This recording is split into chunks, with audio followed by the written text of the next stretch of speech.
pay attention to your nonverbals. The way you communicate, carry yourself nonverbally conveys a ton of information. And in a dating context, we worry so much about how we're going to say things and not as much about how we're going to act. How you act is important. And so if you start paying attention to mirroring, you're going to focus more on the information you're conveying. Are you showing interest and how you're showing interest? And you're also going to be better at picking up on interest from guys who want to talk to you. Gary, let's start today's podcast going into a little bit of a time machine. I want to go back about 20 years ago, and you can meet the Adam of 20 years ago. And the thing is, I used to be terrified at the idea of going up and meeting a woman. Like, I'm telling you, just like put me in a bathtub full of spiders. I'd rather do that than meet women. Okay. But I went through this kind of transformational time in my life where I really started overcoming those fears. And I started being more comfortable actually going up and just talking to someone. But then I had a new challenge. Okay. And the challenge is that I happen to be a very high energy person. So I would come up to a woman and be like, hey, what's going on? And bring so much, like, that's just, you know me, that's my style of conversation. And what I found is that this broke a lot of rapport. Like, I remember I can think back to a few moments where a woman would be like, whoa, dude, you're a lot of energy. Like, can you like bring it down a few notches? And it took me really a whole year to start learning this concept we're going to be talking about today that I think is going to be really helpful for all of you women, which is the idea of matching and mirroring someone's energy in order to just get someone to like you and build a little bit more rapport. Because if like in my case, if I'm just going around and be like, hey, so excited to meet you. Oh my God, I'm Adam. And she's maybe a little bit more introverted, or maybe she's not in the right mood. There are no way I'm building a connection in that situation. What do you think, Gary? I got to tell you, I'm really enjoying the time machine visual of overexcited Adam just springing himself, unleashing himself, coming in hot on these women and just scaring the crap. Like, not a creepy scary, just in like a, oh my God, dude, like, what are you, who are you? Like, what is this? I'm just trying to drink a coffee, like, dial it down, pal. Yeah, dude, it's just, you were sitting at a Starbucks, it's 9 a.m. on a Tuesday. Like, can you like chill out a little bit? Well, I mean, what I like about this is so often when people think about meeting somebody else, they focus on the goal, and the goal is to try to get them to like you, right? And so if we're thinking like, how am I going to get this person to like me or at least be interested in me?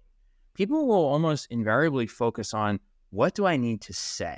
What are the magic words? What's the right combination? And yeah, I mean, there are things you want to say, right? But it's like this, what we're talking about today, this magic of mirroring is all about the nonverbals, right? And this makes it a lot easier because you then don't have to like memorize anything. It's just like a way of carrying yourself.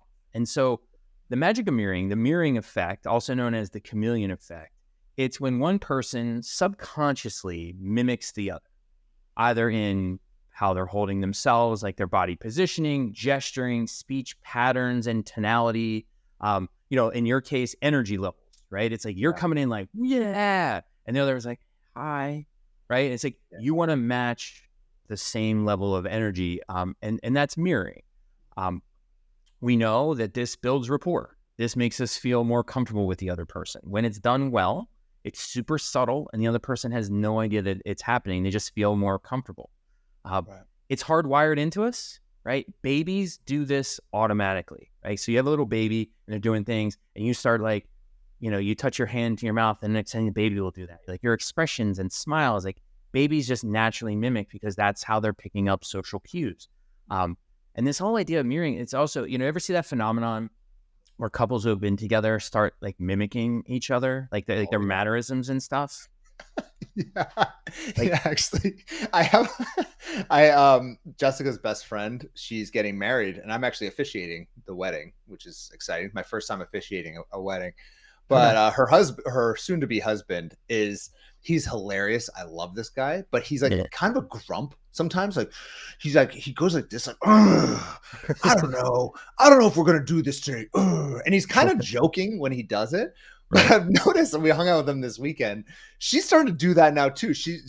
I was like, "Hey, Amanda, we're like, I'm name dropping her now. Amanda, we're gonna go do this thing this weekend." She's like, I don't know. I don't know. I'm like, what is this? Like, I've known her for like 8 years. What is this whole little grumpy thing you're doing? Don't be like Chris, all right? Right.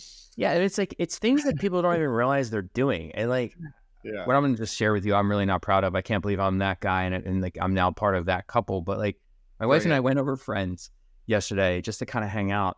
And she got ready before I did. I didn't even see her necessarily before I came downstairs. And I come downstairs and we're literally wearing the exact same. Like, not exactly. It's not like, it wasn't like I was wearing a romper and she was wearing a romper too. It wasn't that. That's We, definitely what I was imagining.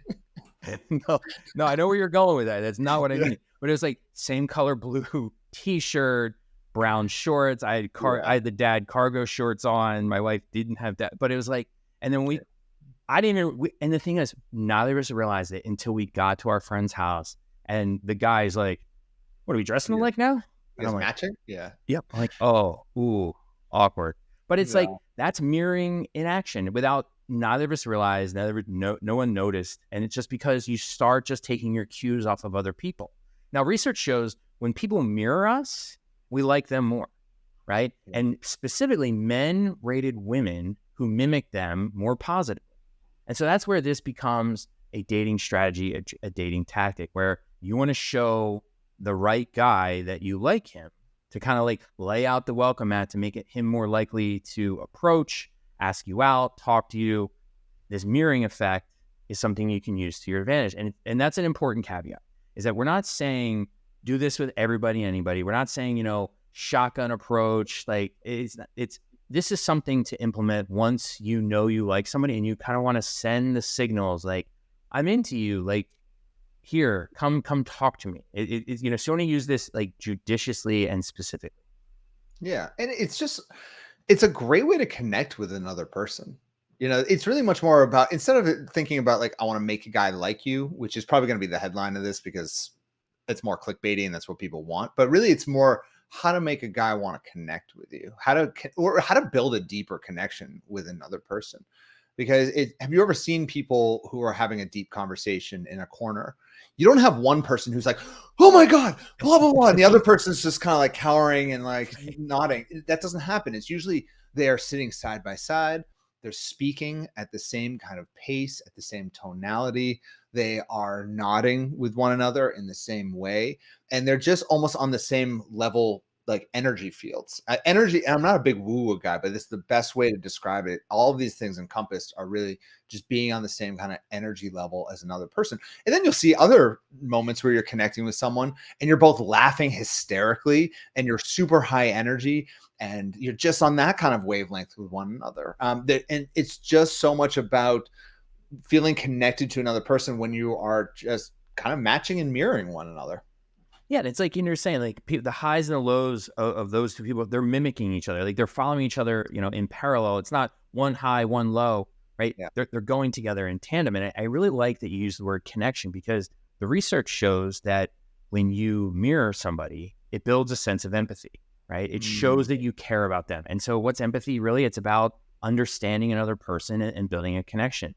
It turns out too that the research shows people who have more empathy tend to mirror other people more, right? And if you were, in a counseling program and we're learning how to be a counselor, mirroring is part of what you do to kind of show that you're connecting with your client.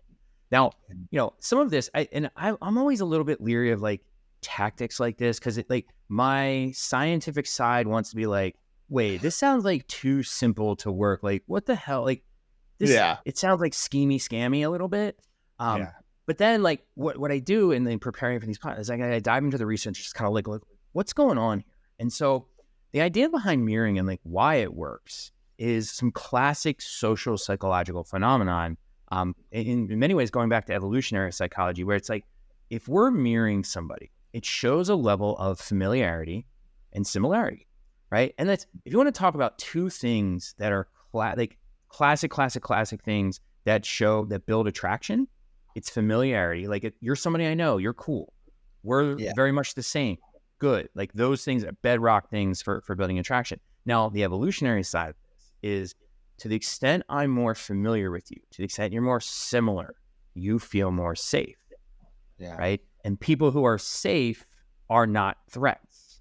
And so we want to bond with people. We want to build, like you said, a connection with people who are safe. And so it's, it's a subtle effect, right? People don't really know it, but it's, you think about like, oh, this person's like me. They're cool. Like that's what you're thinking. But it's like, really, it's like, I'm safe with them. I can be myself around them. They're not going to hurt me, right? And so that's, you want to talk about, building connection and building attraction, really, really foundational stuff. Yeah. I think sometimes it's helpful when teaching concepts like this to look at the opposite effect as well, in the sense that, yeah, matching and mirroring is a great way to build intimacy and connection. Think about the opposite when you are speaking with, let's say, an authority figure, and you're like, "Yes, officer." So you're like, let's say you get pulled over, okay? And I get pulled over quite often. I ride Harleys, and I'm an idiot, so I'll get pulled over. I'm like, "I'm so sorry, officer," and he comes up and says, "License and registration now, sir." And they do that for a reason, because they want to break rapport. They don't want to build rapport. He's not gonna be like, "Oh yeah, hi sir. Yeah, you were actually speeding," like trying to match my voice. No, license and registration now. It's Right. because he's going to maintain authority over you. And so there's many examples of that, where actually people try to break rapport for sometimes good reasons. Maybe it's a boss with an employee in certain moments. Where I would still argue that's probably not the right approach in most circumstances, but even still, people will use that as a method of doing that. And I think a lot of women in particular may do this without recognizing it on a first date. They're almost using a power play to like break rapport as the authority on the date, as like kind of the chooser, not the chaser. A lot of stuff we teach, but they do it in a way that is actually breaking rapport. And that's not a healthy way of going on a first date. You want to actually kind of match and mirror each other's energy to build that connection. Yeah. And so, a lot of what we talk about are just like these philosophical, like mindset kinds of things. But, when it comes to mirroring, there's some really practical things that people can do to implement this in their dating life. And so we're going to talk about 3 key ways to use mirroring. Now, these are going to go from more subtle to less subtle as we go. But the first one, which is very subtle, is just kind of mimicking body language. Now, body language is one of the most information-rich sources that we have. Like, you can pick up a ton from a person's body language. So when you hear people talk about like, oh, I have a gut feeling about them, their vibe, their energy, like they're using all these kind of words, but it's really like they're picking up on all that stuff just from mannerisms and body language. It's really not as much from what that person's saying. And so, one way to do mirroring is, like, what are they doing with their hands? Like, are they sitting like this? Or, it's like anything they're doing with gestures. Are they gesturing a lot? Are they not at all? Are they talking with their hands? If they're talking with their hands, you talk with your hands. It can be something, if you're out at a bar, like, how are they holding their drink? You hold your drink the same way. How are they holding their phone? You kind of mimic that as well. It could be how they're standing or sitting, arms crossed, legs crossed, leaning forward, leaning back. Are they relaxed? Are they uptight? Are they attentive? Are they interested? Are they joking around? Are they being funny? Right? And some of that stuff, that the joking around being funny, starts going into speech, right? So do you have any examples of how to mimic speech, Adam? Well, I mean, as far as like tempo of speech and anything. speaking. Yeah, it's like, Yeah. anything in just kind of the conversation. Like, so, if body Oh language is a yeah. little bit more subtle, the speech part is a little, more noticeable, I think. Yeah, I mean, definitely tempo of speech. If someone's speaking really fast and they're talking, typically I'll talk a lot faster. Whereas I used to work with a lot of introverted people who tend to speak a lot slower. And so when I was building rapport with clients, I would speak a lot slower, speak a lot softer when I'm speaking with someone who tends to speak a little bit softer, because I know that if I come in hot, like my normal self, immediately we're going to break rapport and they're going to be like, woo, our vibe is a little bit off. So speech patterns are very, very important, and as well as just volume of your voice. And I think some of the speech patterns too, some of it is sense of humor, right? If the other person's joking around, and assuming you have a good sense of humor too, like, you should joke around too, not just let them do all the joking around. You just like the person that's there to laugh at it. right? Like, Yeah. so you want to match on that, in terms of, is this a serious conversation? Then you don't want to be joking, right? Yeah. Is your tone carefree and funny, or is it not? Cursing is a big one, right? Mm, Like, you don't want to be the person in an interaction, like the other person doesn't use any curse words and you just start sounding like a trucker or a sailboat captain. Like, that's not the way to approach it. But if they're like yeah. dropping little things and you're comfortable doing that, then you should mimic that to kind of show, like, I'm comfortable with the occasional F-bomb. Like, that's totally fine. Because Yeah. again, matching and mirroring, it builds that rapport.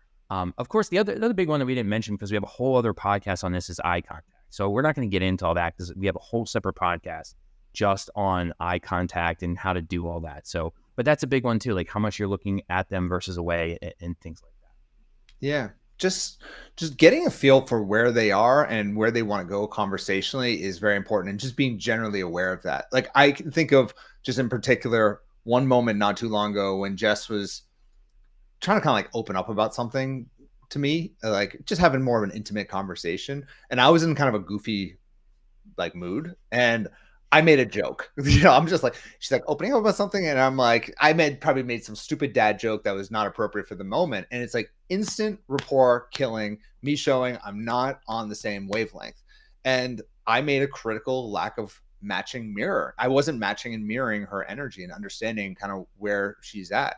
Now the argument might be that, hey, maybe she should match my energy the same token, and it's like, well, in that case, I'm gonna match her.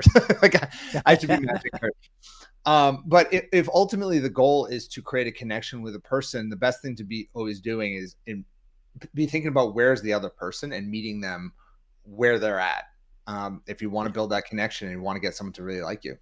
Yeah, and I think your example right there is fantastic because you've been together for a long time. You're in a long-term relationship, so like that failure to mirror, your relationship's going to weather that no problem. And you probably joked about it afterwards and everything's all fine. But if you had just met and that's on like the first meetup, first date or two, and she's trying to open up and you like get goofy and say, like, it could ruin the whole thing. Yeah. Right. And, And it, and it doesn't seem like that big of a deal, but it really is. And I think this actually goes back to your original point, which is it's not about trying to get everyone to like you. And sometimes you might go on a date with someone where you just can't quite match and mirror each other. And that might just be a sign that it's not a good fit. Yeah. Right. Like, I've gone on some dates with some women in the past where we just weren't on the same wavelength. Like, the places that she wanted to go, I didn't really want to go. The places Yep. I wanted to go, she didn't really want to go. We just weren't on the same wavelength. And it may not even have been conversational topics, just the way we're speaking with each other. And have you ever gone on a date with someone, you both kind of just never talk to each other again? That's kind of what happens. You just weren't Yeah. matching and mirroring each other's energy. Yeah, so we talked about body language, we talked about speech patterns. The third way, and it's really important you bring that up because, this third one is matching in terms of attitude and opinions. Now, attitudes and opinions, this is the least subtle one, right? Because you're just going to come right out and say certain things we're going to get to in a second. But the important caveat with what we're about to share is you have to match and mirror when it comes to attitudes and opinions authentically. You have to be Yeah. genuine. This is not a fake it till you make it situation. This is, if you believe X, you have to say X. It's you're only going to match and mirror on the things you agree on. Don't make stuff up, right? Don't try, if you start being too manipulative about this, it's a problem, right? You shouldn't Yeah. we're not saying play games. We're not saying being manipulative at all. It's like, find the genuine areas of matching and mirroring and use that. And so what I mean by that is, like, one way to match in terms of attitude and opinion is conversationally to agree with what they say, right? Assuming you really do agree. Now it's like saying things like, they say, oh, the fall is my favorite season. Oh my gosh, you're so right. I love the fall too. Yeah. Or, I think blue is the best color. I'd always thought that too. I mean, obviously these are dumb examples, but it's like saying you agree, saying you always thought the same thing when it's true, that shows that matching and mirroring, and that again builds rapport. Yeah. Oh my God. I always fall. You're so right. We're totally on the same page. I absolutely love fall. And Yeah. honestly, the more controversial the opinion, the better. If you both agree with it, like, if you two can be kind of on your own island together and you're Mhm. both just really connecting, it's kind of like us versus them. Like, everyone else thinks one thing and we both think that winter, like for example, winter, let's just saying go on the same weather pattern here. Winter is absolutely the best time of year because you get to snuggle up, you get to just kind of be cozy inside with a fireplace. Oh my God, I always thought that too. Those summer people, they're idiots. Oh, who likes summertime? Now we're really starting to build some really, really good rapport. Again, the only caveat that you said is if you like summer, don't go around saying you like winter just to build that connection. Okay. That's inauthentic, and that's not going to set you up for find the things that you can actually match and mirror on. And by the way, if you can't find anything by the end of a date, probably ain't a fit. Right. And, what I like about this is it kind of sets you up and primes you to look for those areas of similarity. It sets you up to look for those areas of compatibility, because we know long-term relationships are about compatibility. And so if you're constantly saying, oh, that's so like me, I feel the same way, we have the same taste. Like if you really authentically have the same taste, like you ask them, what's your favorite restaurant? And it's this Thai place and you love Thai. And it's like, you want to emphasize like, oh my gosh, I love the same thing. Like I had this Thai place. Fantastic. Now, when it comes to attitudes and opinions, there is one thing I would just generally warn about when it comes to matching, and that's if the other person starts going negative. If they start complaining, whining, just generally being negative. And like the classic one when it comes to dating is like you get together, you meet up, and you like the other person starts just railing on, don't you just hate online dating? Oh yeah. Oh, I thought you were gonna say exes. I thought you were gonna say exes. But Oh, that one online too? dating as well. It's either online dating or exes. So you're gonna Yeah. go with either one. But isn't online dating the worst? Yeah.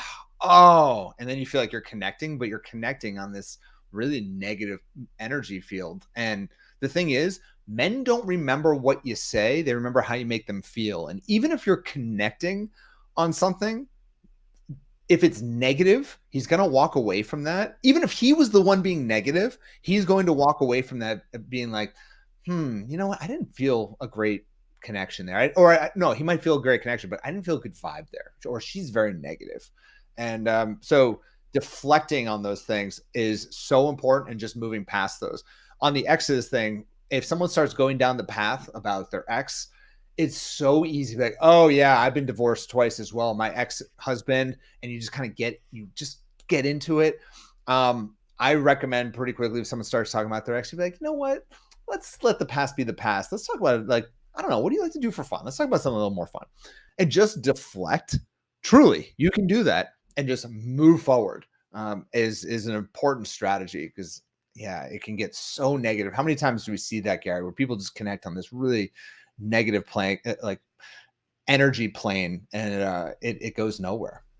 Yeah, I don't know if this is like a Northeast thing or maybe a New Jersey thing, but like the number of people that connect based on complaining and whining and just like negative stuff, again, it's like this superficial false connection, because, it just overall is a negative feeling. And so people don't seek out negativity. We avoid negativity. And so you just don't want to base your relationship on those kinds of dynamics, because it's not going to lead to a good place.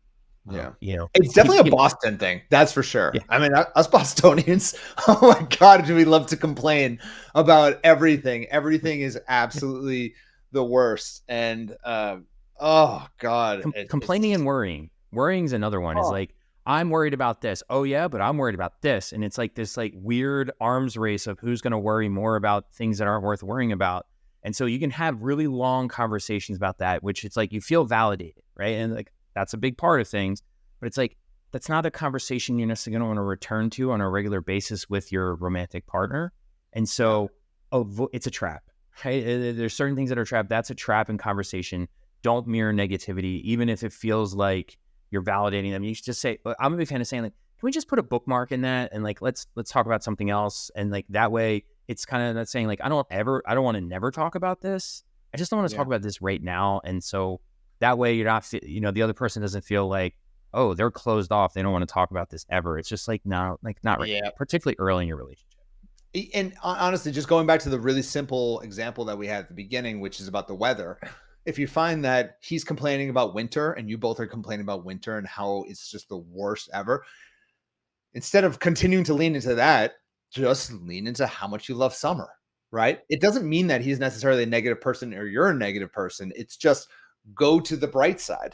bring Sure. it to the bright side of things. And now you're going to connect on something more meaningful and beautiful. Again, this is a very stupid, silly like example that's simple for a reason, but I think it shows kind of the black and white side here, which is don't lean into all of that negative stuff, how cold and terrible it is. And oh, Boston's the worst in the winter. Talk about how amazing Boston is in the summer. And there you Right. go. And now you're connecting this really meaningful thing that you can both match and mirror on. I love it.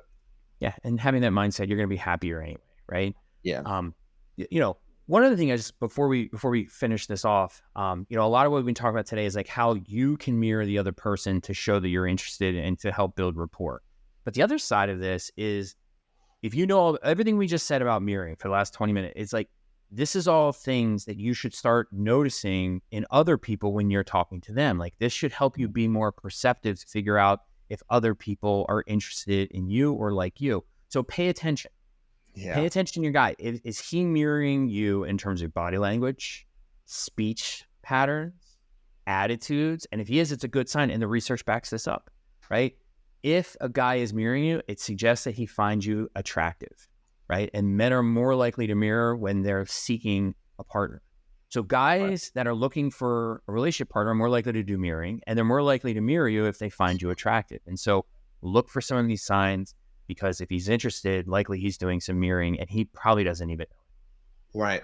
And if he's not interested, let's say you're talking to a guy who's married, but you don't know it yet, and you laughing and flirting and making eye contact, and you Yep. touch him, and then he suddenly goes like this. If you're just listening to Yep. this, he crosses his arms and looks at you, and just starts talking and breaks rapport. He's not interested. And in that case, it's because he's married. He's purposely trying to break rapport. Just Right. like all of you women, if you have a guy who's creeping on you, he's being weird and creepy and getting too close, you are not going to match and mirror him. You are going to do exactly the opposite to give him that signal that you're not interested. So all of this comes down to your body language and how does that in your just general vibe when you're going out. And that really is the secret to building deeper connections and making someone really like you and want to spend more time with you. And so, to wrap this up, I think what the big message in all this is pay attention to your nonverbals. The way you communicate, carry yourself nonverbally conveys a ton of information. And in a dating context, we worry so much about how we're going to say things and not as much about how we're going to act. How you act is important. And so if you start paying attention to mirroring, you're going to focus more on the information you're conveying. Are you showing interest and how you're showing interest? And you're also going to be better at picking up on interest from guys who want to talk to you. Gary, can I ask you a question? Sure. Do you think I'm starting to have more of a professorial vibe because we're doing this together? And am I starting to speak more like a professor, just like you, in this matching and mirroring thing? Because I, I don't know, am I becoming more astute being I, around you, or what? Am I just the same bozo I I was? think you, it's really funny you say that because I think you are, but I also feel like it's like this blending because I'm doing more of the smoking that you like to smile and talking. Yeah, And just like you're you're like upbeat, constant energy. It's like it definitely rubs off on me a little bit in a good way. You make me a better person, Adam. You make me a better person, Gary. Thank you, buddy. Oh, you're the best. You're the best. But really, I mean, you even probably like, I bet if you went back to our first couple episodes of this about a year ago, or I don't know, when did we start this? 9 months, 8 months ago. Yeah.